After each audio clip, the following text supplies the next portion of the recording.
ஒரு அழகான கிராமத்துல லட்சுமின்னு ஒரு பசுமாடு இருந்தது.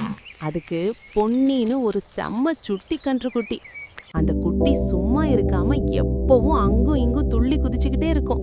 லட்சுமிக்கு தம் பிள்ளை மேல அப்படி ஒரு பாசம்.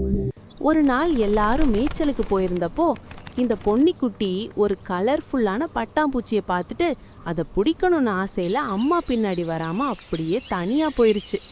கொஞ்ச தூரம் போனதுக்கு அப்புறம் தான் தெரிஞ்சது அது அம்மாவை காணாம ஒரு புதருக்கு பக்கத்துல வந்துருச்சுன்னு. அப்போ அங்க மறைஞ்சிருந்த ஒரு நரி, ஆஹா இன்னைக்கு நல்ல வேட்டைன்னு நினைச்சுக்கிட்டே மெதுவா அந்த கன்றுக்குட்டி மேல பாய பார்த்துச்சு.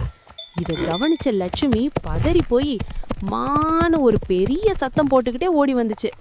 தான் பிள்ளைய தொட வந்த நரிய கொம்ப காட்டி முட்டை பாஞ்சதும் நரி பயந்து போய் வாழை சுருட்டிக்கிட்டு ஓடியே போயிருச்சு. தான் பிள்ளை பயந்து நடுக்கத்துல நிக்கிறத பார்த்த லட்சுமி மெதுவா பொன்னிய நாவால நக்கி, பயப்படாதடா செல்லம், அம்மா இருக்கேன்னு சொல்ற மாதிரி அரவணைச்சுக்கிட்டு வீட்டுக்கு கூட்டிட்டு போச்சு.